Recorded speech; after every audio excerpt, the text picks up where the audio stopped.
For my son, he lost his daddy. I hope they got what they wanted, taking a husband, a son, a father, a brother. So young. We were planning on buying a house this summer.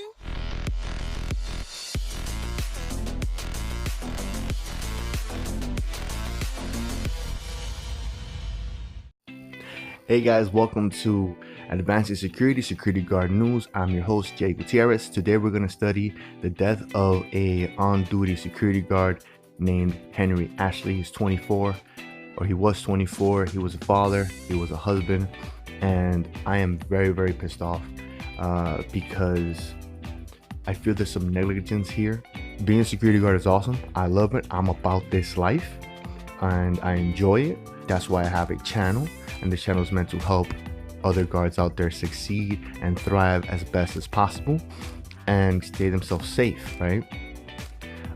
If you find value in this video, please press like, leave a comment down below saying thank you or gracias, and subscribe. I'm really trying to work hard and get into 100. We're like 26 subs away from that. And the truth is, this type of content can possibly save the life of a security guard in the future.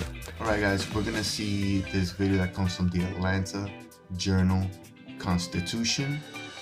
Security guard killed in shooting near Mall of Stonecrest car dealership. Chilling photo here. DeKalb police saying this picture shows a group of suspects just moments before they shot and killed a security guard. It happened in Stonecrest at a car dealership.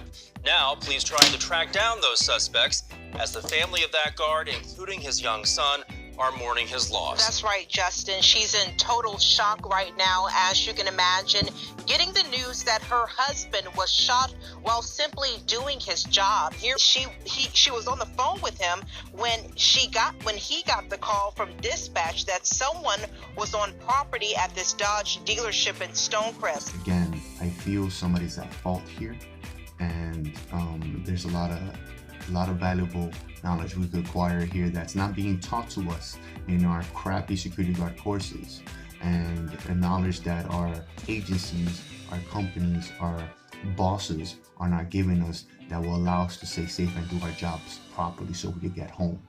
I tell you off the back, man, I have a sweet spot for fathers that are doing things correctly, taking care of their families, you know, especially their kids. Images from surveillance cameras show 5 suspects walking onto the property. His wife told us that he was shot in the back, and police say he later died at the hospital from his injuries. All right, so far, this news source says he was shot in the back. He was responding to a call.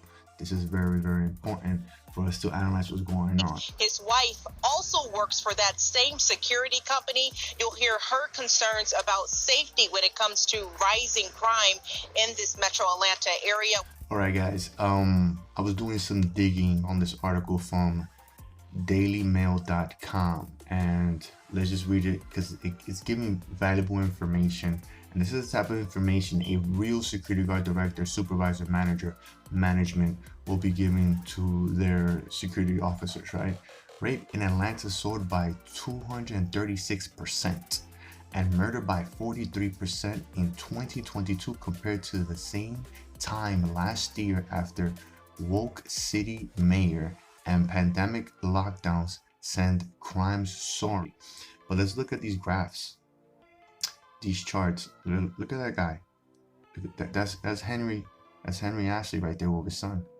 You know, isn't that sad?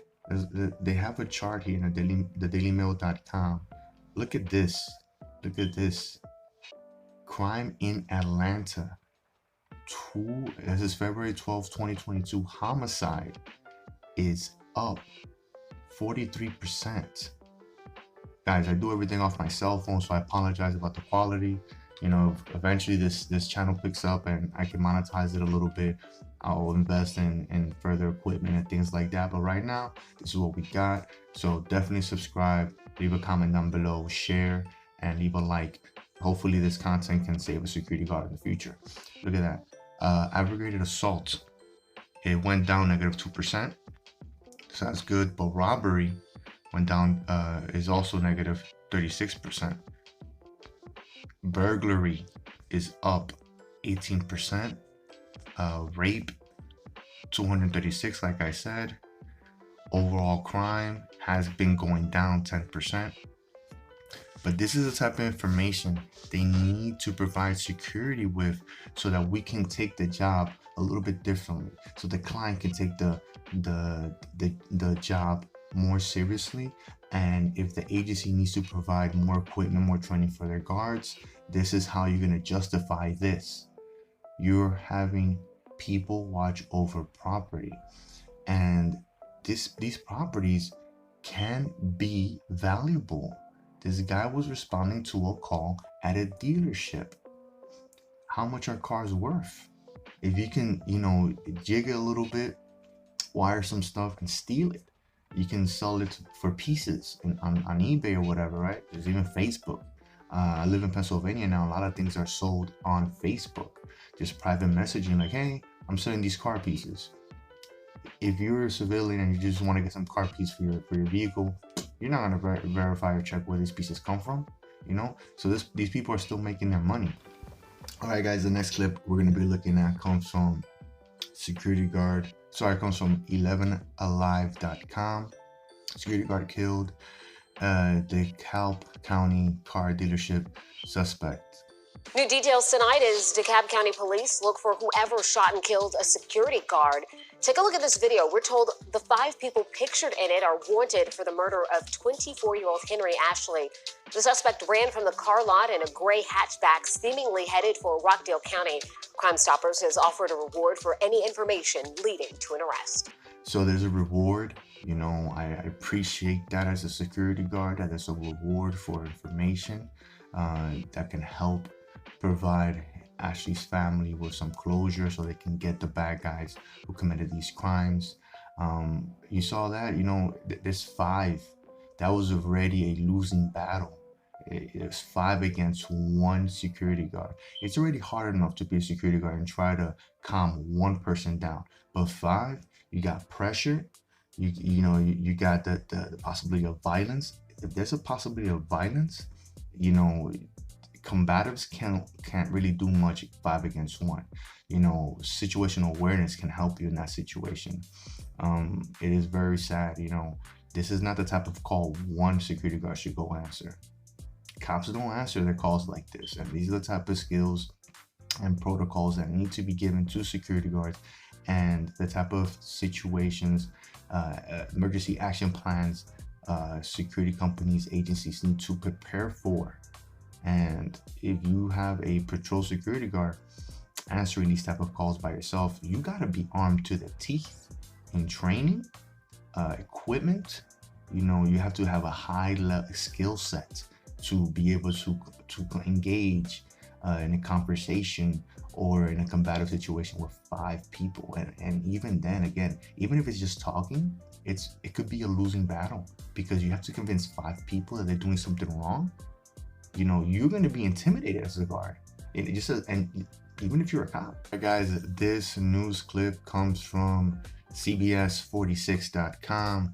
New video: police search for people who killed 24-year-old security guard. The scene was chaos. Thomas Oguelga witnessed the scene after the shooting and was shocked to learn what happened. That whole parking lot was lit up with blue, and I didn't know what was going on. I sat for a minute to look, and I was hoping a good outcome of it, but as far as I hear now, it's really bad. DeKalb County police say Ashley was responding to a suspicious persons alert at the Courtesy dealership Saturday night. Shortly after, he was shot while in his marked work car. Every day is something going on, and I just don't understand why it's just so much violence in this world now. All right, guys, we're going to talk about the problem and solution in the recap of this video. I was taking some notes while watching this along with you guys, and it's very important. Again, if you guys find value in this video, press like, leave a comment down below, subscribe so we get to 100 subs already. I really feel that my videos can possibly save a security guard in the future. There's over 1 million of us in the United States of America and around the world. Who knows how many guards we are, but I know if this channel grows, we can definitely change the industry. At the very least, help security guards individually be better. All right, so he was shot in the back. So let's set this up. So he's answering the call like an officer would, a police officer would. He received this phone call from dispatch. They tell him there's somebody on the premise, right? Dispatch received an alert from the private property. He responds to it. There's not a lot of information for you to prepare yourself when you're going to this type of scene. Henry Ashley just responds. Next thing you know, there's 5 people there. What I suggest, if you're the type of security guard that has to respond to phone calls, that has to respond to alerts in multiple posts, you want to go around the property once or twice in order to get a feel of the vibe, in order to see how many people can possibly be there, if there's extra vehicles or whatever it is.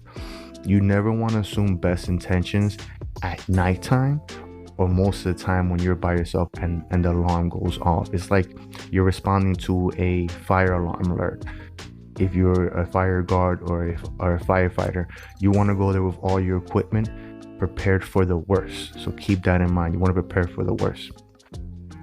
And while you're going around the property once or twice, you have to look for key things. You have to listen. If you're in a vehicle, stay in your vehicle. I suggest, if you are a security guard that works inside a vehicle and you patrol, get yourself a blowhorn, get yourself a powerful flashlight where you can speak to the individuals from afar or give them commands and get their attentions with your flashlight. You can tell them, hey, you're currently in private properties. Business hours are from 7 to 7. We are closed.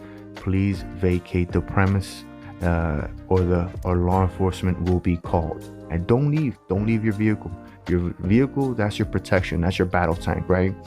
If you are on foot, check out the CCTVs if you have access to it, and walk around the block once or twice. And again, get a feel for it. Yeah, you're gonna add some extra miles on your feet. Walking a little bit more doesn't really hurt anybody, right?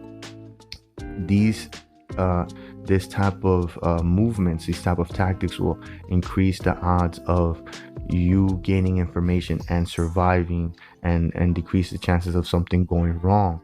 Now, these are not 100% solutions, but what I'm trying to do is optimize your safety so you get the best results. So you need to create best practices and share it with other people.